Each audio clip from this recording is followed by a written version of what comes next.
네, 오늘 경제라이브는 이 미국의 셧다운 종료 이 소식 얘기부터 하도록 하겠습니다. 강민욱 고려대 경제학과 교수, 황용식 세종대 경영학부 교수 나오셨습니다. 어서 오세요. 안녕하십니까? 안녕하세요. 네, 셧다운이 드디어 끝났습니다. 사상 최대 기간이었습니다. 43일. 그동안 미국 내 혼란 상당했었죠. 예, 그렇습니다. 이 셧다운이 됨으로써 행정부가 많은 일을 하지 못했죠. 하지만 이것이 이제 43일간 지속이 됐습니다. 네. 이것이 사상 최대라는 것인데 결국 이것이 해결은 됐습니다. 근데 해결이 됐다고 미국의 문제가 끝난 것은 아닙니다. 어차피 이것은 해결된 이슈였고 만약에 이렇게 셧다운이 계속 지속될 경우 여야 모두 부담스러운 일로 계속 가기 때문에 네. 결국은 해결을 했는데 제가 보기에는 이것이 일단 이제 트럼프 정부와 민주당의 1차 전투는 끝나고 이제 2차 전투가 돌입한 것 같습니다.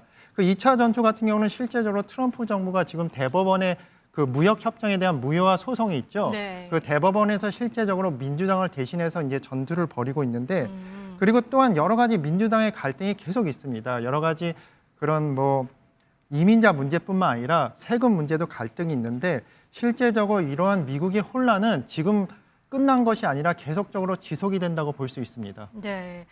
끝난 게 아니다라고 예. 보시는군요.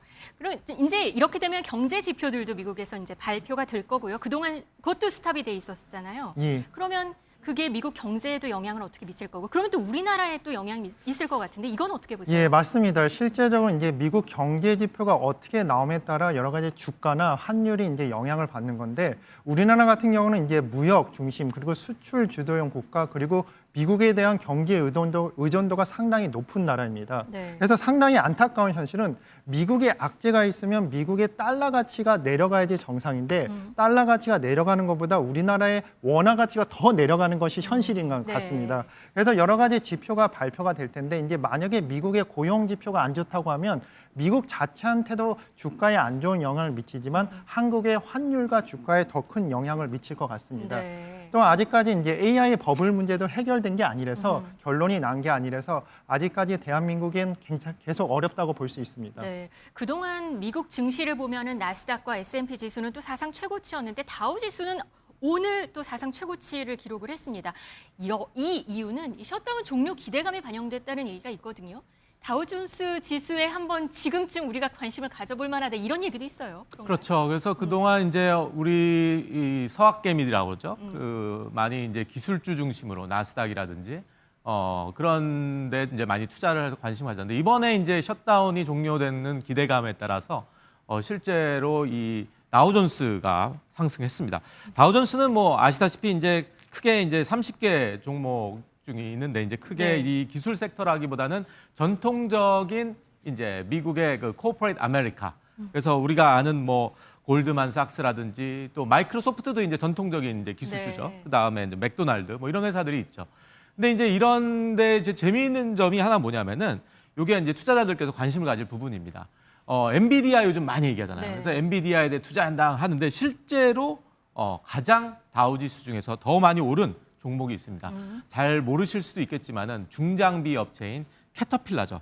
캐터필라 같은 경우가 우량주로서 이제 오랫동안 했는데 연초 대비 한 56% 상승을 했어요. 그건 왜 그런 거예요? 그게 이제 어떻게 보면은 이 아까 교수님께서도 말씀하신 그 AI 기술주들에 대한 버블에 대한 어떤 회의감 그리고 너무나도 이제 거품이 꼈다라는 그런 인식에서 이제 전통적인 컨벤셔널한 일반주들 다우존스에 편입된 그런 데다 이제 투자를 하겠다라는 거기도 어떤 그러니까 실제로 관심이 그쪽으로 가긴 한 거군요. 그렇죠. 그래서 아까 이제 말씀드렸던 게 이제 56% 캐터필라가 상승했는데 실제로 네. 엔비디아 같은 경우는 44%. 그러니까 실제로 엔비디아보다는 더 캐터필라가 높게 상승해서 이번에 이 다우존스의 움직임이 좀 우리 서학개미들한테 많은 더 관심을 가질 수 있지 않을까 생각을 듭니다. 네.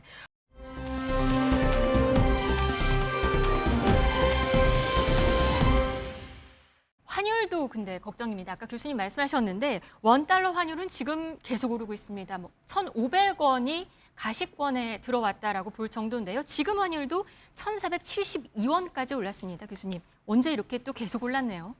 예, 환율이 계속 오르고 있습니다. 실제적으로 이 환율이 왜 오르냐 이거에 대한 분석이 많은데요.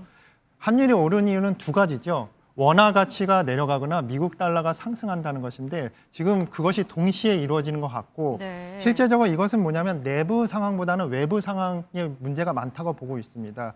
대한민국 같이 수출을 주도하는 국가 같은 경우는 수출에 의존이 높은 국가 같은 경우는 수출 상대국에 문제가 생기면 그만큼 우리나라 경제도 문제가 생기는 것입니다. 네. 그래서 결국 미국의 정치적인 불안 그리고 일본 같은 경우는 실제적으로 지금 이번에 정부가 재정 확대 정책을 함으로써 엔화 가치를 내리겠다는 그런 기조가 있죠. 그거에 따라서 우리나라도 수출 경쟁국인데 그 한화 가치도 내려가는 것이 아닌가 이렇게 또 보고 있습니다. 그리고 중국 같은 경우도 실질적으로 미국이랑 계속 무역 전쟁을 하고 있죠. 히토리에 같은 경우는 1년간 그 수출하는 금지를 유예를 했다고 하지만은 이것이 언제 어떻게 바뀔지도 모르는 요소입니다. 이런 여러 가지 요소 때문에 이제 우리나라의 환율이 계속 올라가고 있는데요.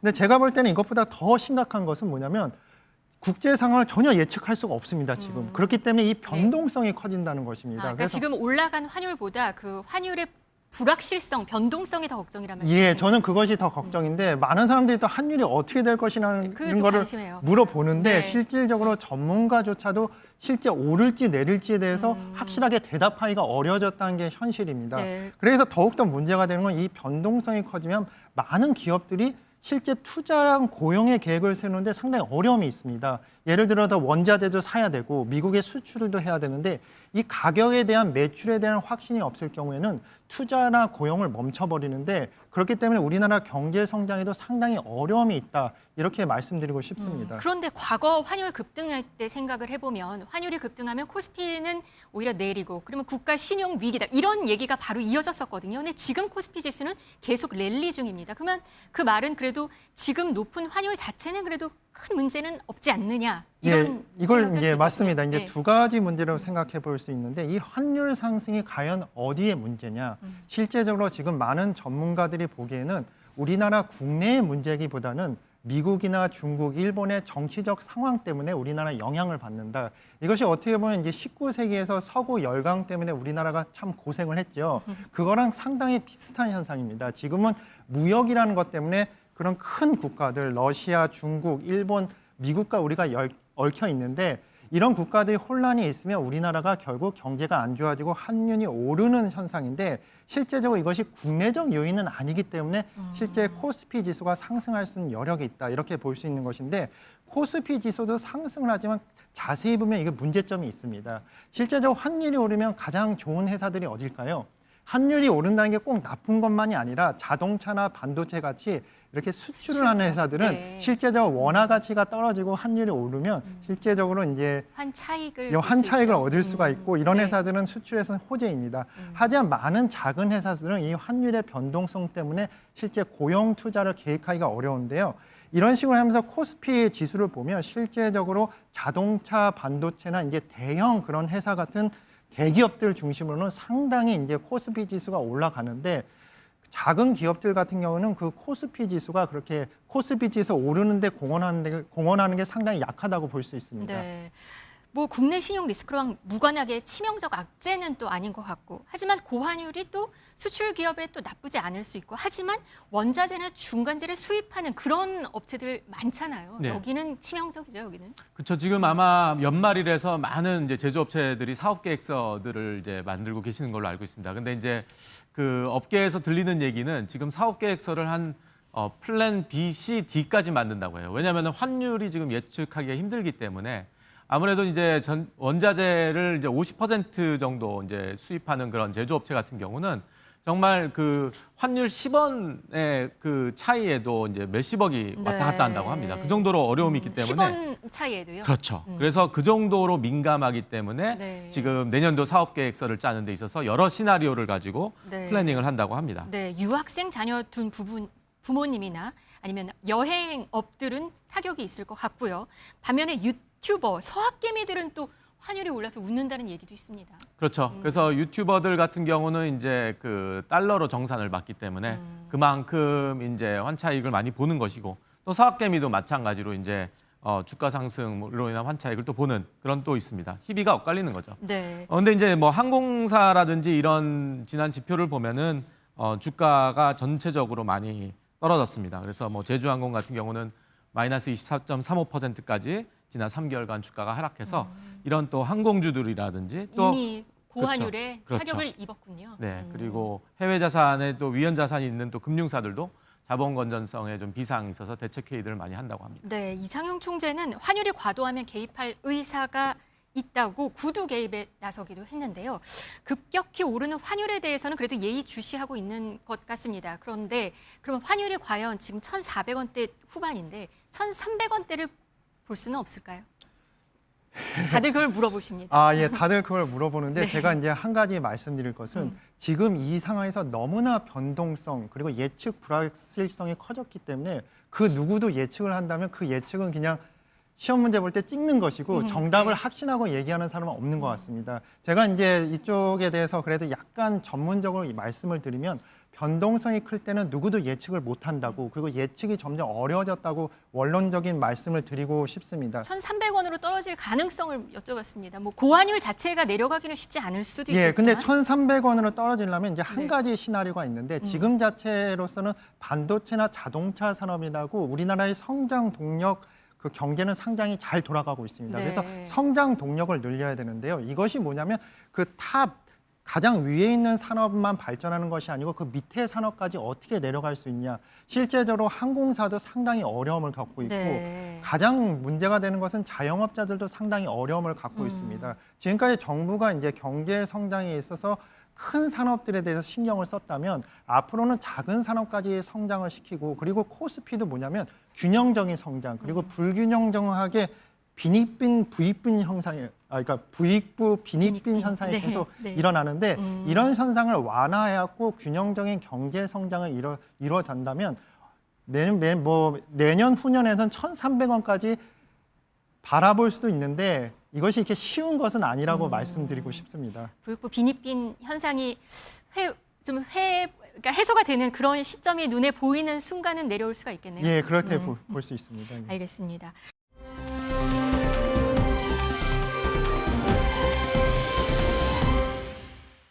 그런데 이 고환율이 당장 우리 먹거리에도 좀 영향을 끼치고 있습니다. 미국산 소고기, 이게 사실 가성비 소고기라고 해서 많은 사람들이 또 사 먹기는 하는데요. 이게 지금 평년보다 한 20% 넘게 올랐다고 합니다. 이것도 지금 환율 영향을 받는 거죠? 그렇죠. 아무래도 이제 우리가 늘 한우를 좀 못 먹는다 할 때 이제 미국산 쇠고기라든지 호주산을 찾는데 네. 미국산 쇠고기가 이제 영향을 받았습니다. 아마 보시면은 그 미국산 소고기 소매 가격 갈비 네. 냉동 100g당 4,495원이네요. 저희 화면에 나가고 있습니다. 네, 화면 네. 보시면은 네. 그래서 이게 전체적으로 좀 오름 추세고 그다음에 안심 같은 경우도 좀 올랐어요. 전년 대비. 네. 그래서 이게 아무래도 이제 환율 영향이라든지 또 여러 가지 수급 문제 때문에 이렇게 많이 오른 것 같습니다. 한우 값이라도 그러면 조금 안정이었으면 좋겠는데 한우 값도 올랐다고요? 그렇죠. 한우 값도 죄송합니다. 네. 동반 상승해가지고 이게 이제 아무래도 전년 대비 그 5.8% 공급이 감소한 원인입니다. 그래서 네. 전체적으로 이 수급 문제로 인해서 있는 것인데 이게 뭐 저희가 이게 이제 문제가 뭐냐면은 우리 이제 그 먹거리 물가에서 네. 어떤 한우가 오르면은 또 수입 소고기를 먹어서 할 수 있는데 이게 다 양쪽이 오르다 보니까 아무래도 이제 좀 이 물가로 또 이어지지 않을까 네. 그런 또 고민이 됩니다. 고물가 걱정인데요. 이제 곧 또 김장철입니다. 작년 기억하시는지 모르겠지만 배추, 금배추라고 해서 한우보다 비싼 배추 얘기가 있었습니다. 한 포기에 뭐 10,000원 넘기도 했었는데요. 올해 어떨까 걱정인데 그래도 올해는 좀 안정세인 것 같습니다. 배추값은요. 예, 그렇습니다. 네. 제가 찾아보니까 지난해 같은 경우는 각종 해충 문제가 있었더라고요. 그래서 네. 배추 생산이 상당히 어려워서 가격이 상당히 높았는데 올해 같은 경우는 이제 그런 문제는 없었고 정상적으로 생산이 돼서 작년에 비해서는 배추 가격이 20% 정도 줄어들었다. 그렇게 감소를 했다. 그렇게 보고 있습니다. 네. 그리고 무 생산 같은 경우도 늘어났다고 보고 있습니다. 예. 네네. 당장 보니까 어제는 송미령 농식품부 장관은 가락시장에 가서 김장철 물가 안정에 총력을 다하겠다 이렇게 말을 했습니다. 그 말은 정부가 온갖 할인을 해선 어떤 정책을 다 쓰더라도 배추값만큼은 어떤 김장 재료만큼은 지키겠다 이렇게도 읽힙니다. 그렇죠. 그래서 우리 한국인의 대표 먹거리인 이제 김치 또 김장철 시즌인데요. 송 장관이 이제 실제로 이 가락시장을 직접 방문해가지고 배추, 무, 대파, 김장 재료 추락 이런 도매 가격을 점검한 거는 어떻게 보면은 시장 가격을 좀 안정화시키겠다라는 의지로 보이고요. 그래서 이제 작황 관리와 여러 가지 도매가를 수시 모니터링하겠다라고 당부해서 아무래도 이제 지금 현 정부가 민생에 많이 좀 방점을 두는 걸로 네. 보입니다. 작년 아무래도 금배추 사건 때문에 더 이런 것 같습니다. 지금 방금 전에 화면에 보였었는데요. 마트별로 배추값 자체의 가격은 많이 좀 낮은 것 같습니다. 지금 나오네요. 이마트 20% 이렇게까지도 할인을 다 하네요, 교수님. 그렇죠. 그래서 이제 이 대형마트는 어떻게 보면은 이제 이런 전체적인 시장 흐름에 따라서 고물가일 때 그만큼 또 할인 행사를 할 때 일어날 수 있는 또 효과가 크기 때문에 이런 다양한 행사를 하고 있고 또 이제 이 김장이라는 게 그렇습니다. 아까 뭐 배추도 얘기했지만 실제로 여기에 들어가는 여러 가지 또 다른 뭐 김장 재료들이 있지 않습니까? 네. 그거에 대한 다양한 또 국내 수산물 최대 뭐 50%까지 할인한다든지 뭐 이런 다양한 행사가 있기 때문에 우리 그 주부들이나 또 이런 또 여러 가지 김장을 준비하시는 분들께서는 이런 전통시장이라든지 또 이런 데를 많이 활용하셔서 좀 가격적인 혜택을 많이 보시면 좋을 것 같습니다. 네, 김장철 배추만큼이나 빠질 수 없는 게 젓갈, 굴, 새우젓 이런 것들을 한 50%까지 지금 할인 혜택을 준다고 합니다. 이거는 이달에 하는 건가요? 뭐 정부에서 이렇게 정책을 만든 것 같습니다. 예, 일단 정부가 지금 현재까지는 여러 가지 큰 경제 이슈들에 많은 노력을 했잖아요. 관세나 이제 반도체, 자동차. 근데 지금 현재로서는 정부의 초점이 이것은 어느 정도 해결이 됐고 이제 민생 경제를 챙긴다. 그리고 또한 그 서민의 물가 안정을 위해서 노력을 하는 것 같습니다. 그래서 정부 차원에서도 이렇게 그렇게 가격을 낮춰서 행사하는데 많은 보조를 주고 또한 여러 가지 이제 정부 입장에서는 이렇게 모니터링을 하지 않습니까? 물가 상승에 대해서. 그래서 만약에 그 서민 물가가 오르면 정부가 할 수 있는 일이 많습니다. 네. 예를 들어서 이제 유통 구조를 개선을 해서 소비자와 생산자를 직접 연결을 시켜서 유통 비율도 줄일 수가 있고 또는 정부가 할 수 있는 일이 뭐냐면 그 여러 가지 농수산물을 비축한 것을 이제 풀어놓을 수가 있고 이런 식으로 적극적으로 이제 민생 경제를 신경을 쓴다는 그런 모습을 보이는 것 같습니다. 네, 그리고 전통시장에서 장을 보면은 30%는 온누리 상품권으로 환급을 해준다는 소식이 있으니까 시청자 여러분들께서는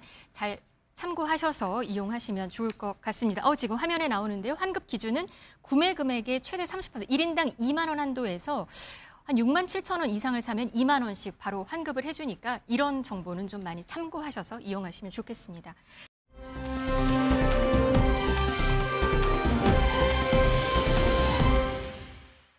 이번엔 엔터 산업 이야기 한번 해보겠습니다.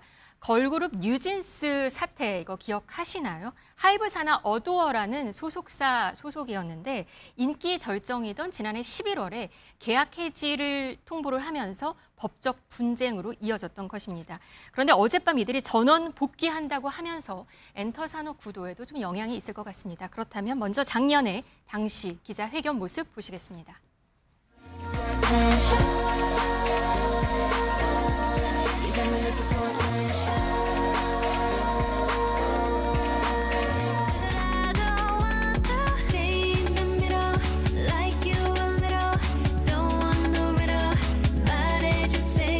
어도어와 하이브가 계약을 위반하였기 때문에 계약을 해지하는 것이고 그래서 저희는 앞으로 꾸준히 활동을 할 수 있기 때문에 따라서 뉴진스와 어도어 간의 전속 계약은 29일 자정부터 해지될 것을 말씀드립니다. 전속 계약 위반한 적이 없고요. 지금까지도 최선을 다해서 활동을 해오고 있는데 그런데 저희가 위약금을 내야 할 이유는 전혀 없다고 생각을 하고요.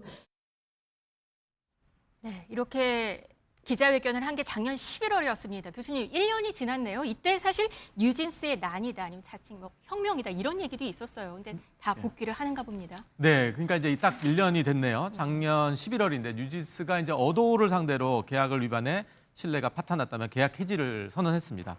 그래서 이게 이제 근본적인 이슈가 이제 민희진 전 대표의 해임이 부당하다고 뉴진스가 이제 주장을 했어요. 그리고 하이브를 공개적으로 지적을 했는데 약간 좀 워딩이 좀 셌습니다. 이게 이제 이 방시혁 대표를 얘기하는 것 같은데 가정 폭력을 하던 아버지 같다라면서 네. 민 전 대표를 공개 지지한 지지했죠. 거죠. 네. 그래서 근데 이제 어제죠, 이제 얼마 전이죠. 법원이 1심에서 뉴진스의 주장을 모두 기각했습니다. 그래서 재판부는 민희진의 해임만으로 전속계약 위반이라고 보기 어렵다. 그래서 어도우와의 계약이 여전히 유효하다고 했습니다. 그래서 이제 항고심에 이제 그 기한이 다가오고 있는데 결국 이제 자체적으로 이제 아마 계산을 했겠죠. 이게 승산이 있는가 뉴진스 측에서 하다가 결국에는 이 긴 법정 싸움을 종결하고 멤버 중에 이제 혜린하고 혜인이 복귀하고 나머지 3연이 돌연 복귀 선언을 해서 네. 좀 이것이 좀 더 이상 이제 항소를 안 하는 걸로 돼서 과연 뉴진스가 다시 재결합하는 것이냐라는 것인데 이게 이제 이 소속사 측이 아이브 쪽이나 어도우 측이 좀 약간 의아해하는 것 같아요. 이게 과연 뭐지? 갑자기 왜 이렇게 됐지? 자기네들과 합의가 되지 얘기가 안 된 걸로 이제 네. 지금 파악이 되는데 네. 그래서 이런 부분에 이제 지금 여러 가지 미지수다라는 얘기가 나온 배경입니다. 해외 매체니까 오늘 BBC도 이들의 행보를 집중 조명하기도 했습니다. K-팝 업계를 뒤흔든 분쟁이었다. 이렇게 이 사건을 평가도 했고요. 이거 K-팝 앞으로 산업에 대해서 많이 주시를 하고 있으니까 이번 이 상황도 보겠어요. 그렇죠. 그러니까 이게 그동안 뭐 뉴진스뿐만이 아니라 많은 이제 그 아이돌 뭐 그룹들이 지금 이런 분쟁들이 과거에도 있었습니다. 없진 않았는데요. 근데 이제 이게 워낙 뉴진스가 주는 어떤 상징성, 워낙 이제 그 메가 엔터와 또 거기에 또 메가 걸그룹이 이제 분쟁이기 때문에 세간의 화제였죠. 그러면 이제 전속 계약이라는 것에 무슨 의미가 있느냐? 그거를 이제 법원이 해석을 한 것이거든요. 전속 계약의 중요성을 다시 한번 얘기한 것이고 어떤 뭐 여기에서 뭐 민희진 대표와 여러 가지 문제와 또 일탈 행위들이 있었을 수도 있겠지만은 결국에는 법원은 원칙적인 그런 부분을 했고 또 위약금 얘기가 나오고 그러다 보니까 이제 뉴진스가 결국에는 다시 컴백하고 복귀하겠다라는 것인데 이것이 실제로 아까도 말씀드린 것처럼 이 소속사, 그러니까 어도우 측과의 어떤 합의와 자연스럽게 이제 순탄하게 이것이 좀 해피엔딩으로 끝나는 것으로 보이는 것 대신 네. 뭔가 이제 우리 더 이상 뭐 못하겠어 백기투항하는 그런 모습으로 보였기 때문에 앞으로 이제 어도우 측이 어떻게 이것을 이제 대응하느냐 그거에 이제 관건이라고 생각합니다. 네, 하이브 주가는요 지금도 35% 넘게 이 시각 현재도 오르고 있고요. 어제 이 소식이 알려지면서 애프터마켓이라는 데서 9% 급등을 하기도 했습니다. 시장은 그래도 이 상황을 반기는 것 같습니다. 예, 반기는 것 같습니다. 뉴진스 자체가 엄청난 걸그룹이기 때문에 일단 복귀를 해서 활동을 다시 한다는 것만 하더라도 하이브한테는 긍정적 영향인 것 같습니다. 근데 제가 이 사태를 이제 보면서 이제 느끼는 것이 이제 실제적으로 이제 하이브가 자회사고 이제 어도우가 이제 실제 기획사 아닙니까? 네네. 그래서 뭐냐면 기획사를 따로 두는 이유가 뭐냐면 이런 분리된 형태를 두는 게 뭐냐면 실제적으로 기획사가 자신들의 개성과 창의력을 가지고 있고 그것을 이제 하이브가 직접 운영을 했을 때는 그 개성과 창의력이 없어지기 때문에 이렇게 따로 운영을 한 것이고 이제 하이브가 이제 자본을 댄 그런 형태인데, 그러니까 돈이난 브랜드 가치는 하이브가 이제 하는 것이고 네. 실제 운영은 이제 어도우가 하는 것인데 네. 이제 여러 가지 이제 뭐 아빠 논쟁이 불거지지 않았습니까? 예, 나쁜 아빠라 그러는데 실제적으로 이런 사태가 이제 이런 느낌인 것 같습니다. 아빠가 돈이 많고 부자인데 애들은 챙기지 않고 그냥 돈만 보내준 겁니다. 그 엄마인 민혜진 대표가 애들을 케어한 거고 아이들 입장에서는 뭐냐면 엄마만 봐왔기 때문에 엄마가 좋다는 것인데 네. 아빠는 내가 이렇게 돈을 힘들게 열심히 노력해서 돈을 댔는데 그래서 이런 데 충돌이 있는 것 같은데 이것이 전통적으로 이제 자본과 노동이 만남으로써 우리가 기업이 운영이 되시지 크게는 그런 맥락의 갈등으로 보일 수 있는 것 같습니다. 그래서 저는 이제 어떻든 간에 이들이 이제 아이돌의 수명이 실제 10년이 안 되는 상황에서 1년의 이상을 협의를 했는데 네. 지금이라도 다시 활동을 할 수 있게 된다는 것은 환영할 일이고 또한 그 뉴진스를 기다려오던 그 팬들한테도 상당히 좋은 소식이고 또한 주가에도 좋은 영향을 준 것 같습니다. 네, 방금 말씀하신 대로 민희진 전 대표, 그러니까 엄마라고 말씀하셨는데 네. 그리고 하이브 간의 어떤 싸움이 이 사태의 시작이었습니다. 기억하시는지 모르겠지만 화제가 됐던 이 민희진 전 대표의 기자회견 그 모습 한번 보시고 오겠습니다. 모든 걸 그 시각에서 다시 한번 보세요. 타임라인을 그 시각으로 해서 다시 한번 쭉 봐봐. 나를 어떻게 매기려고 했는지. 그래서 내가 근데 니네 잘 됐다. 모르겠다. 그냥 죄송해요. 뭐 어디에 봐. 제가 그냥 이게 약간 이 업을 하잖아. 욕이 안 나올 수가 없어. 이 너무 많아가지고 이 표현이 아니면 죄송해요. 근데 저도 좀 스트레스를 풀어야죠. 들어올 거면 나한테 그냥 맞다이로 들어와. 이렇게 비겁하게 막 어쩌고저쩌고 뒤에 떨지 말고. 뉴진스 애들이 얼마나 예쁜지 몰라. 제가 이렇게 고통당하고 있으니까 밤에 다 전화해가지고 막 울어. 애들이 20분 내내 울어. 대표님 불쌍해 죽겠다고. 막 울어. 이 기자회견 자체가 굉장히 화제였습니다. 좀 강렬하기도 했고 이례적으로 좀 거친 말도 많이 나왔었고요. 이거는 기존 기자회견의 공식을 깨서 사람들이 화제됐던 건가요? 아니면 뭔가 직장인들의 마음을 대변했다 이런 분석도 있거든요. 뭐 여러 가지가 있는 것 같습니다. 이제 실제적 구조상 실제 자본주의 사회에서는 돈을 대는 게 갑입니다. 돈을 대는 주체가 갑이 될 수 없는 주체에서 민희진 대표는 실제적으로 기획사를 운영하고 뉴진스를 만든 사람이지만 실제적으로 거제 기업의 자본 앞에서는 힘이 약했던 것인 것 같습니다. 네. 이러한 상황을 이제 호소를 했는데 많은 사람이 공감을 했고 이것 때문에 민희진 대표가 여러 가지 호응을 얻었지만은 결국 법정 싸움에선 결국은 자본에 이길 수는 없었다. 네. 이런 좀 서글픈 결론을 보여주는 것 같습니다. 좀 자본에 대한 항의하는 이런 모습에 대중이 좀 열광한 걸 수도 있겠네요. 이 이슈는 작년에 국감장에도 있었습니다. 그때 모습 한번 보시겠습니다.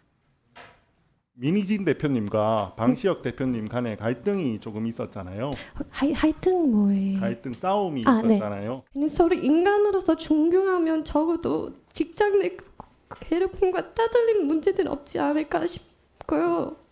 이 일에 대해서 관심을 가져주셔서 너무 감사드리고 제가 여기 만약에 또 다시 나와야 한다면 한국어 공부 더 열심히 해서 나오겠습니다. 감사합니다. 네, 국감 이 아이돌 출석 이 이슈가 또 화제가 되긴 했었는데요. 이게 사실 환노위 국정감사였습니다. 직장 내 괴롭힘 참고인으로 출석을 했던 거예요. 네, 맞습니다. 그래서 아마 이것이 이제 앞으로 이 뉴진스 사태의 어떤 저 민낯을 보게 된 그런 좀 상징적인 어떤 장면이었고요. 그래서 그동안 얼마나 이제 아까 교수님께서도 말씀하신 하이브와 어도 간에 어떻게 보면은 한 지붕 안에서 어떻게 보면은 하나의 어떤 좋은 성과를 도출해야 되는데 그 레이블이라는 어떤 시스템이거든요. 이게 이제 연예 기획사들이 많이 갖고 있는 좀 시스템인데 이번 사태를 통해서 이 레이블 시스템이 과연 잘 통할 수 있는 부분인가? 그런 것들을 연예 엔터 쪽에서 많이 갖게 됐지만 어쨌든 결국에는 이런 환노위까지 소환이 됐다라는 것이 매우 좀 어떻게 보면 좀 매우 씁쓸한 한 장면이었던 것 같습니다. K-팝 인기 속에 어떤 엔터 산업에 대한 의미하는 바가 앞으로도 시장에는 좀 있을 것 같습니다. 이번 사태가.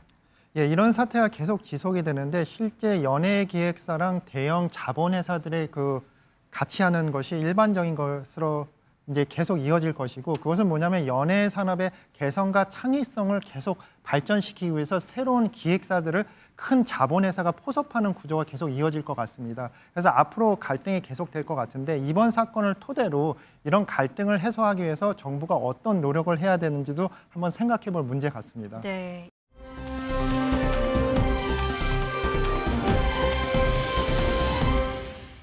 복귀 소식을 밝혀서 논란이 되고 있는 또 한 사람이 있습니다. 백종원 더본코리아 대표인데요. 지난 5월, 작년 5월이죠. 기자회견 모습 한번 보시겠습니다. 최근 방송 갑질이라는 무서운 의혹까지 제기되고 있는 것을 잘 알고 있습니다. 이 또한 저의 잘못입니다. 머리 숙여 사과드립니다.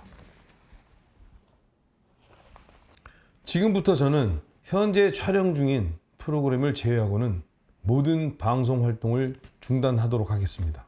이제 방송인이 아닌 기업인 백종원으로서 더본코리아의 성장과 가맹점주님들의 발전에 집중하도록 하겠습니다.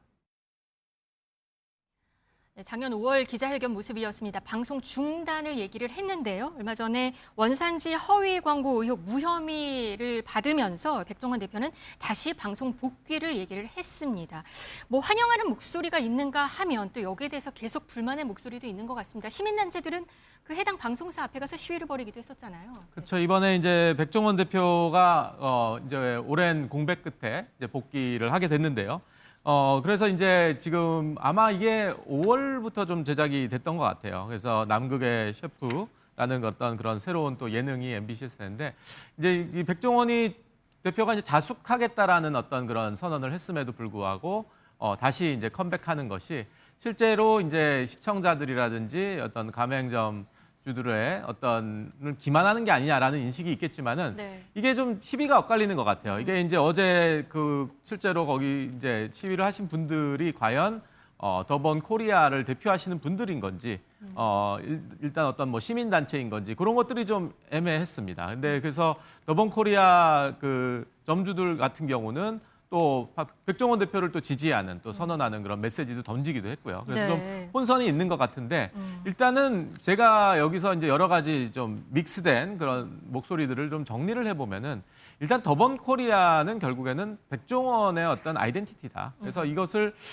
백종원이 지워졌을 때 그만큼 어떤 기업 가치나 이런 것들이 올라갈 수 있는가. 결국 이제 주가도 반토막이 났거든요. 네. 작년에 비해서. 그래서 결국에는 이것이 백종원의 어떤 이미지 하락과 동시에 이뤄진 거기 때문에 주가가 더본코리아 주가가 상장 1년 만에 반토막. 상장 1년 만에 반토막이 됐습니다. 네. 그렇기 때문에 이것이 실제로 백종원이 이제 구원 투수로 다시 나와야 되는 거 아니냐. 마냥 자숙하는 것이 능사가 아니다라는 인식에서 네. 자연스럽게 이런 예능 컴백을 통해 가지고 다시 더본코리아의 어떤 기업 가치를 올리겠다라는 그런 포석도 있지 않을까라는 네. 생각을 해봅니다. 뭐 둘로 나눠진 것 같습니다. 한쪽에서는 방송에 나와야지 매출이 산다. 그래서 뭐 어떤 점주들 환영한다 이런 메시지를 내기도 해요. 이거 더본코리아는 조금 나눠진 것 같습니다. 예, 의견이 나눠진 것 같고 그 가맹점주 중에서도 의견이 나눠진 것 같은데 실제 이번 사태로서 가장 피해를 본 거는 가맹점주들 아닙니까? 하지만 이거에 대한 어떠한 보상도 없고 지금도 계속 피해를 보는데 제 생각에는 결국은 뭐냐면 이제 교수님 말씀처럼 이제 백종원 대표가 다시 복귀함으로써 그 회사 가치를 다시 올려야 되는데 장기적 입장에서는 백종원이 10년을 지속할 수 있냐. 그래서 가맹점주들 입장에서도 장기적 관점으로 봤을 때는 결국은 뭐냐면 한 사람을 대표하는 그런 회사 이미지보다는 그냥 시스템 회사로서 이런 체계를 이때 공고하는 회사로 바뀌는 것이 좋지 않을까 이렇게 생각하는 것 같습니다. 네. 간단한 예로 이제 미국의 대표적인 그런 기업인 제너럴 일렉트릭이 있는데요. 그 에디슨이 설립한 회사죠. 네. 처음에는 에디슨의 인기와 명성 그리고 능력으로서 그 회사가 커졌지만 어느 순간에 자연적으로 에디슨 회사라는 이미지보다는 제너럴 일렉트릭이라는 회사의 이미지로서 지금까지 성장을 해왔습니다. 이런 식으로 백종원의 그 더번 코리아도 결국 백종원 회사가 아니라 더번 코리아로 거듭나야 되지 않을까 그렇게 생각을 합니다. 네. 지켜보도록 하겠습니다. 오늘 경제 라이브는 여기까지 하겠습니다. 강민욱, 황용식 두 교수와 함께했습니다. 감사합니다. 감사합니다.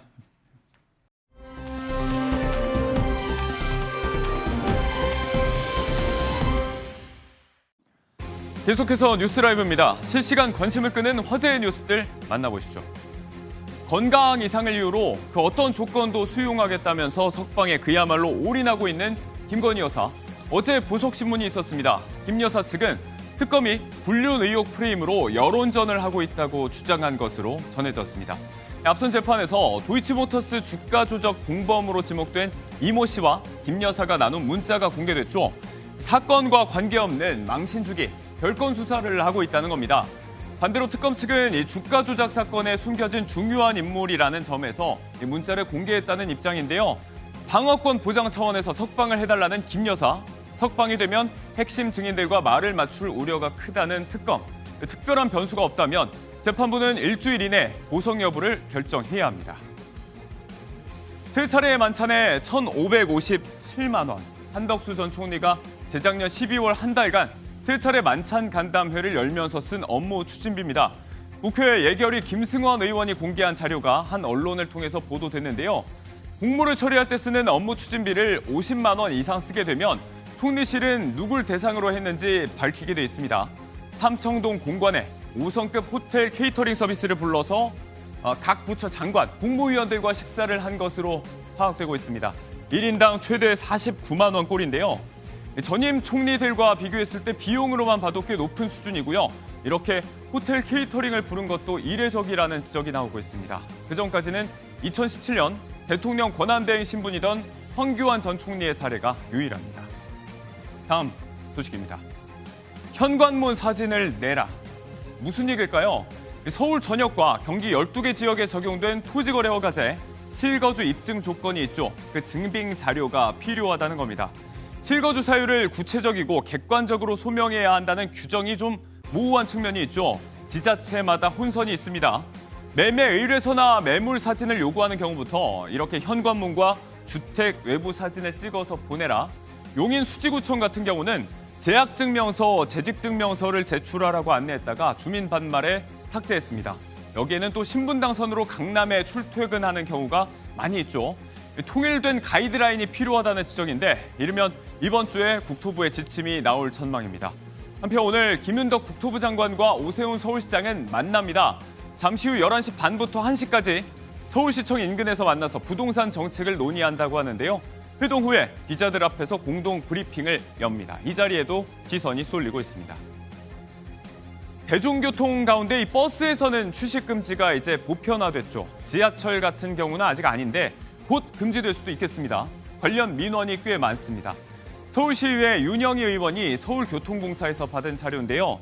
2021년부터 5년간 연평균 1000건에 육박합니다. 최근 논란이 된 지하철 보쌈 먹방의 경우가 있었죠. 냄새가 강한 음식을 펼쳐놓고 식사를 하고 주류 섭취 관련 신고도 꾸준하게 들어오고 있습니다. 안내방송 정도의 제재가 달아서 신고해도 소용이 없다는 불만도 많습니다. 싱가포르, 홍콩의 경우처럼 수십만 원의 벌금을 물리는 해외 사례도 있죠. 제도적 장치 마련 요구에 서울교통공사 측은 적극 검토하겠다고 답변을 내놨습니다. 미국 메이저리그 LA 다저스의 김혜성 선수. 얼마 전 시즌을 마치고 귀국하던 날 그 인터뷰 현장에서 잠시 소요가 있었죠. 당시 모습을 잠깐 볼까요? 일단 긴 1년이었던 것 같고요. 네, 너무 재밌고 좋은 경험 많이 하고 돌아온 느낌입니다. 마이너리그에서 이제 빅리그 가고 이제 월드시리즈까지 밟았는데 좀 그 시간이 좀 쉽지 않은 시간. 저분 좀 막아주시면 제가 열심히 하겠습니다. 저 아파. 저 보이세요? 저 말로 해주세요. 말로. 말을 안 하시고 왜 맨날 저렇게. 인터뷰가 진행이 안 되시니까 개인적인 것이니까 다른 데 가서 하시라고요. 인터뷰를 안 하신다잖아요. 이어가도 괜찮은데. 아니 나가시면 하겠습니다. 네. 저분 가시면 하겠다. 한 남성이 빅커플한 내용의 플래카드를 들고 나타났습니다. 야구 팬들 사이에서는 김 선수가 국내에서 뛸 때부터 유명한 이른바 고척 김 선생으로 통하는 인물인데요. 김 선수의 아버지에게 돈을 빌려주고 받지 못했다는 비투 논란의 당사자입니다. 논란이 계속되자 김 선수의 아버지가 입을 열었습니다. 지금 당장 없으니 12월 말 전까지 해결해 줄게. 그게 제가 그 사람한테 보낸 마지막 문자예요. 그런데 혜성이가 귀국하는 상황에서 잘 돼갖고 오니까 나한테 뭐 연락도 한 것도 없고요. 갑자기 공항에 뛰어가갖고 그 프랭카드를 걸은 거예요. 한 변호사 유튜브에 공개된 전화 녹취였습니다. 어려운 상황에서도 파산 신청하지 않고 갚기 위해서 노력하고 있다. 8년이나 시달린 아들이 얼마나 힘들었겠냐. 김 선수를 옹호하는 이야기가 줄을 이뤘는데요. 다만 이런 입장 표명에도 누리꾼들의 갑론을박은 이어지는 모양새입니다. 갚을 원금이 좀 남았다는데 채무 변제가 끝나야 좀 잠잠해질 것 같습니다.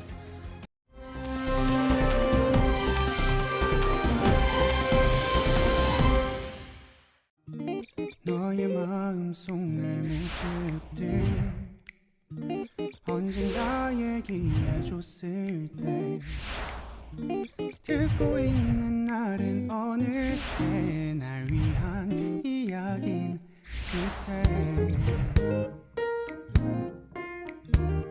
너의 마음이 아니면 들을 수 없을 내 얘기들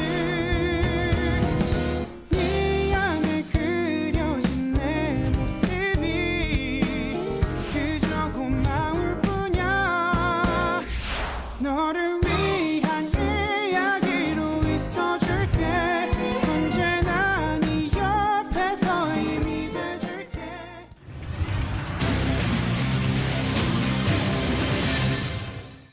네, 뭐하고 사나 뭐 먹고 사나 고민을 해보는 시간이죠. 유한솔의 오늘 뭐 사니 이어집니다. 바로 한번 시작을 해보도록 하겠습니다. 자, 박진아 아나운서가 오늘 주제부터 소개를 좀 해주시죠. 네, 1인 가구가 계속해서 늘어나는 요즘 이혼과 사별로 인한 돌아온 싱글, 돌싱의 비율 또한 늘고 있습니다. 또 사회적 인식이 변하면서 돌싱에 대한 시선이 바뀌고 있는데요. 이를 짚어보도록 하겠습니다. 네. 차영주 YG 경제연구 소장님과 함께합니다. 어서 오세요. 안녕하십니까? 어서 오세요. 네. 네, 1인 자, 이 돌싱을 내세운 콘텐츠가 요즘 뭐 대세라고 할 정도로 인기고 이혼에 대한 세간 인식도 바뀌었고 관련 비즈니스도 성장하고 있습니다. 하나하나 좀 짚어보도록 하겠습니다. 저희 MBN의 대표 예능이 있습니다. 돌싱글즈라고 해서 시즌 7까지 이르렀는데 소장님 혹시 보신 적 있으신가요? 저는 제가 보기보다는 예. 제 아내가 즐겨보더라고요. 보통은 그렇더라고요. 예, 그래서 좀 긴장하고 있습니다. 왜 긴장을 하세요? 아무래도 저걸 즐겨보는 것이 좀 의미가 무엇일까 되새겨보고 있는데요. 네. 아무튼 지금 현재 이런 것들이 우리 사회의 하나의 단면을 보여주는 것들이 아니겠나라고 말씀드릴 수 있겠고 얼마 전 발령된 돌싱글즈가 이제 회당 평균 클립이 111만 뷰를 달성했기 때문에 상당히 많은 분들이 보고 있다라고 말씀을 좀 드릴 수가 있겠습니다. 지금 현재 한국의 콘텐츠 시장의 이제 흥행 키워드를 보게 된다라면 이혼, 돌싱, 솔로 이런 부분들이 있기 때문에 과거의 상황과는 좀 많이 달라졌고요. 특히 이런 것들이 인기를 끄는 이유 중에 하나는 이제 남의 이야기가 아니라 내 이야기일 수도 있겠다라는 것이 주위에 많은 흔한 현상이 이러다 보니까 많은 분들이 관심을 갖는 것이 아니겠나 싶습니다. 이런 프로그램이 워낙 많기도 하고 이제 주변에서 안 본다는 분들 찾기가 더 힘들 정도인데 자, 이런 배경이 되는 하나의 통계를 좀 저희가 확인을 해볼 수가 있겠습니다. 가족보다는 가족 해체라는 키워드에 집중을 해서 이게 흔해지고 또 자연스러워지고 있는 게 콘텐츠 변화의 현실입니다. 통계청에 따르면 2040년에 돌싱 가구 수가요. 570만 명을 기록할 거라는 예측이 있는데요. 그러니까 전체 가구 수 대비 돌싱 비율을 따져본다면 23.9%로 예상이 된다라고 합니다. 그러니까 4가구 중 1가구가 돌싱의 비율을 차지를 한다는 건데요. 한 결혼정보회사가 1000명을 대상으로 혼인, 이혼과 관련한 설문조사를 하나 했는데요. 반드시 결혼해야 한다고 생각하냐라는 질문에 여성 66.9%는 그렇지 않다라고 답했고요. 남성은 36.2%가 반드시 결혼할 필요는 없는 것 같다라는 것에 답을 했습니다. 다양한 가족 형태가 나타나고 있습니다. 미혼부, 미혼모, 이혼 남녀, 1인 가구도 늘어나고 있고 또 비혼주의자도 늘어나는 만큼 이 돌싱에 대한 인식이 조금 낮아졌다, 비율이 낮아졌다라고 볼 수 있을 것 같습니다. 늘어나는 이 가족 해체, 이혼 가구 수 증가, 지금의 흐름을 좀 설명해줄 통계에 대한 이야기였고요. 자, 이제 이런 프로그램들이 이런 사회적인 분위기에서 인기를 끌고 있다는 얘기인데 아무래도 결혼에 대해서 장밋빛으로 막 포장한다든지 피상적인 얘기를 하는 게 아니고 좀 현실적인 걸 때로 좀 적나라하게 보여준다는 점에서 공감대를 많이 얻고 있는 겁니다. 예, 그렇습니다. 최근에 젊은 층 분들을 놓고 보면 이제 결혼이라는 것이 단순하게 일륜지 대사라고 해서 축하할 일로 끝날 것들이 아니라 손익을 따져서 합리적으로 결혼 생활을 해야 된다라는 측면에 성향들이 좀 강해지는 것 같습니다. 그래서 이런 프로그램들을 이제 봄으로써 결혼에 대해서 이제 모르는 분들, 진아 아나운서가 아직 결혼 안 하신 분들은 결혼 생활이 어떤지 모르죠. 전혀 모르죠. 네, 모르는지 우리 한선 앵커와 저는 할 얘기가 좀 많이 있긴 합니다만. 인천에서. 그렇습니까? 그렇게 겪어보지 못한 거죠. 그런 부분들, 그다음에 앞으로 겪게 될지도 혹시 모르는 일들, 이런 것들을 생활의 팁으로 삼거나 반면교사로 삼는 이런 계기가 된다라고 말씀드릴 수 있겠습니다. 자, 우리가 이제 돌싱과 관련된 부분들을 얘기를 하고 있으니까 이제 이혼과 관련된 얘기를 안 할 수가 없겠죠. 이혼 사회도 천차만별입니다. 과거에는 이제 성격 차이다라고 애둘러서 얘기를 했다라면 지금은 이제 육아 문제, 고부 갈등 문제, 경제 문제 이렇게 구체적으로 갈등 사례들을 설명하고 있고요. 이런 것들을 프로그램을 통해서 우리가 간접 경험을 할 수 있다라는 것 때문에 인기를 좀 끌고 있는 것이 아니겠나 이렇게 설명을 드릴 수가 있겠습니다. 이런 배경 속에서 TV라든지 콘텐츠 인기에 대한 이야기를 먼저 했었고 또 이제 확대되고 있는 관련 비즈니스도 한번 짚어보도록 하겠습니다. 이분들이 새로운 소비 계층이 되고 있는 건 또 재혼 시장의 이야기인데 데이팅 앱이라든지 결혼정보 업체 회사들이 또 성황이라고요? 예, 그렇습니다. 우리가 이제 혼인을 하는 가구 중에 대략 한 20%가 돌싱, 그러니까 이제 한번 결혼했다가, 그러니까 이 양쪽 배우자이거나 한쪽 배우자가 경험을 했던 경험이 있는 분들이 다시 혼인하는 비율이 우리 혼인 신고 중에 한 20% 정도를 차지한다라고 해요. 그러다 보니까 결혼정보회사들이 돌싱 전담팀을 구성을 해서 이런 시장을 공략하고 있다라고 좀 말씀을 좀 드릴 수가 있겠습니다. 과거에 재혼을 한다라고 하면 조금 다소 부끄럽게 저희 세대만 하더라도 생각하는 경향들이 좀 있긴 했습니다만 세상을 살아보다 보니까 쓸쓸할 때도 있고 또 몸이 아플 때 서로를 이제 좀 보호해줘야 되는 부분들도 있고 그런 부분들이 있기 때문에 많은 분들이 가입을 하는데요.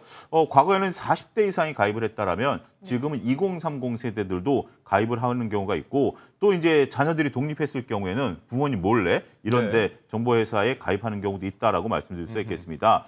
따라서 이런 분들이 이제 상대방을 찾을 때는 과거에는 우리가 이제 뭐 그 외모라든지 네. 아니면 경제적 부분에 더 컸다라면 지금은 생활 방식이 비슷한 짝을 찾는 경우가 있다라고 말씀을 드릴 수가 있겠습니다. 네. 어릴 때 멋모르고 결혼했다가 헤어진 분들이 이제는 자신에 대해서 더 알고 행복을 찾아서 재혼을 한다 이렇게 좀 말씀드릴 수가 있겠고 네. 그러다 보니까 이제 데이팅 웹이 상당히 성향을 좀 보이고 있습니다. 국내 최대 온라인 커뮤니티 같은 경우는 40만 명의 회원을 보유하고 있고요. 매년 6천여 명의 신규 가입자가 들어오고 있다라고 말씀드릴 수가 있겠습니다. 예. 따라서 그냥 일반 데이팅 웹에서는 우리가 이제 그 돌싱들이 여기서 새로운 짝을 만나기 좀 어렵다라고 보니까 아무래도 전문적인 웹에서 가입자들이 증가하고 있다 이렇게 설명이 가능하겠습니다. 네, 시대가 또 변한 게 이제 이분들이 재혼을 할 때 결혼식은 생략하는 경우가 많았는데 네네네. 요즘 결혼식도 많이 어울린다고요. 외식업계에 좋은 거잖아요. 네, 이 재혼 커플이 예식장을 찾는 경우가 늘고 있다고 하는데요. 재혼 결혼식의 트렌드 키워드를 좀 살펴보면 작게, 야외로, 특별히, 천천히입니다. 예. 그러니까 초혼 때보다는 조금 소규모로 20명에서 30명, 100명 미만으로 이제 하객들을 부르거나 식장도 소규모 연회장을 선호한다고 합니다. 또는 작은 이런 정원이 딸린 단독주택에서 아담하게 예식장을 꾸리는 경우도 늘고 있다고 하는데요. 네. 웨딩 업계에선 재혼 커플을 위한 예식장을 늘려가고 있는 행태입니다. 네, 이미 이혼한 분들에 대한 이야기였고 또 이혼 전 단계에서 또 이런 분들을 많이 만나는 이혼 전문 변호사도 많이 늘고 있다. 각자의 이혼의 사연이 있고 조금 전에도 말씀을 해주셨지만 또 이런 걸 궁금해하는 게 또 대중의 심리가 되다 보니까 요즘에 이런 것도 트렌드가 되고 있는 것 같아요. 이별 과정, 뭐 이혼 이런 것들을 뭐 유튜브 브이로그 네, 이런 네. 식으로 찍어서 남긴다고요? 맞습니다. 과거에는 이별이나 이혼을 했을 때 혼자서만 끙끙 앓거나 아니면 주변 가족들한테만 이런 이별의 고통을 나눴다면 요즘에는 카메라, 온라인을 통해서 위로를 얻고 이걸 콘텐츠에 삼기도 하는데요. 예. 단순히 사생활 노출이 아니라 이 고통스러웠던 경험들을 기록하고 함께 나누는 과정을 거치는 겁니다. 전문가들은 이러한 이별, 이혼 브이로그를 보면서 자기 이해를 할 수 있고 치유할 수 있는 그런 시간으로 도움이 된다고 말하고 있는데요. 네. 긍정적인 측면으로 분석을 하고 있습니다. 변화한 사회상이 만든 하나의 결과물이다라고 볼 수 있을 것 같습니다. 네, 소장님은 또 이런 건 또 보신 적이 없으시겠죠? 예, 한번 좀 찾아서 좀 봐야 되겠네요. 궁금증이 확 생기네요. 네, 예. 이게 또 개인의 아픔도 개인사라는 측면에서 하나의 콘텐츠로 소비가 되고 있는 세상에 대한 이야기인데 이혼에 대한 인식이 많이 변해서 또 이런 콘텐츠도 트렌드가 되고 있긴 하지만 또 이면에는 뭐 노인 문제라든지 뭐 노인 빈곤 문제라든지 건강 문제라든지 사회적인 문제 이런 우려도 좀 대두되고 있는데 그러다 보니까 이제 이혼보다는 가정을 잘 지키는 이 책무를 다하고 나서 나중에 조론이라는 선택지를 고려하는 분들이 좀 많이 계신 것 같습니다. 대표적으로 이제 연예계 백일섭 씨가 있잖아요. 예, 백일섭 씨 같은 경우 73살에 2016년에 졸혼을 선언을 했는데요. 네. 졸혼을 한다라는 것은 결혼을 졸업한다라는 의미입니다. 근데 말씀하신 것처럼 법적으로 이혼한 건 아니에요. 그러니까 법적인 채무와 자녀 양육에 대한 부분들은 다 이제 하겠다라는 부분들이죠. 예. 어떻게 보면 이제 아이들이 다 큰 상태이기 때문에 혼인 관계는 유지하되 여러 가지 상황에 따라서 이제 각자의 삶을 즐긴다라는 거죠. 백일섭 씨뿐만이 아니라 그 고 신성일 씨 같은 경우도 1978년서부터 40년간 졸혼 생활을 이어갔다라고 밝힌 바 있습니다. 각자의 생활을 건드리지 않는다라는 측면에 있어서는 나름대로 복잡하고 까다로운 이혼 절차를 밟지 않기 때문에 예. 각자의 생활을 열심히 할 수 있는 이점이 있다 이렇게 설명이 가능하겠습니다. 그리고 또 앞서도 이제 재혼 시장 이야기를 했지만 요즘은 황혼 이혼 또는 사별 이후에 또 새로운 짝을 만나기 위해서 나서는 또 시니어들이 많아지고 있고 이건 또 연예계에 보면 사혼까지 이른 또 박영규 씨 이야기가 대표적이고요. 예. 이분들은 주로 어디에서 어떻게 만남을 갖나요? 이분들 같은 경우 전문 시니어 소개팅 웹, 그러니까 이제 박영규 씨는 좀 다른 경우다라고 말씀드릴 수가 있긴 하겠습니다만 시니어 웹에서 이제 만나는데 앞서 소개한 것처럼 우리가 이제 데이팅 웹 같은 경우 상당히 많습니다만 시니어 전문 또 소개 웹도 있다라고 말씀드릴 수가 있겠습니다. 예. 여기서는 다양한 이벤트들을 이제 매번 개최를 하는데요. 한 번 할 때마다 참가비가 한 5만 원 정도 수준이니까 가볍게 참가를 할 수 있고요. 또 이제 여기서 또 발전된 단계라면 종교라든지 요즘 또 단풍철 아니겠습니까? 그렇죠. 이런 단풍 해외여행들을 테마로 한 5060 단체 미팅 이런 부분들도 있다라고 좀 말씀드릴 수가 있겠습니다.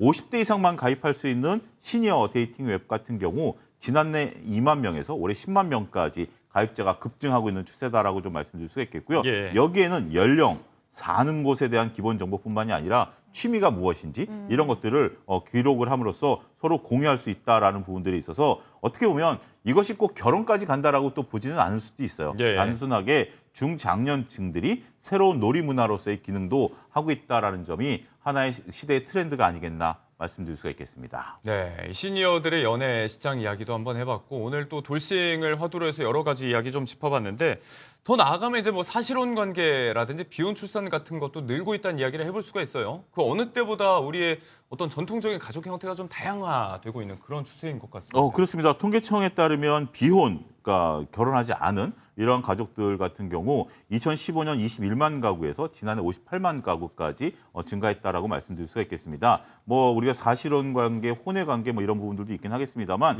최근에 이혼율이 증가하고 뭐 여러 가지 부분들이 되다 보니까 또 다른 이유에서 혼인 신고를 안 하는 경우도 있어요. MZ 세대 같은 경우 주택 청약에 관련된 부분들도 있는 거고 또 그다음에 이제 또 그 부모님 세대가 나이가 드신 분들은 상속 문제도 또 불거지고 있기 때문에 이러한 부분들이 있고 또 실버 커플이 굳이 내가 결혼 생활까지 해야 되느냐 이런 부분들도 있는 거기 때문에 전체적으로 사회 트렌드가 과거에서 결혼, 졸혼, 이혼 뭐 이런 어떤 단정적으로 나눠지지 않고 다양하게 분포되고 있다라고 설명을 드릴 수가 있겠습니다. 네, 변화하는 가족 형태에 대한 이야기까지 오늘 차영조 소장님과 또 이런저런 이야기 나눠봤습니다. 고맙습니다. 감사합니다.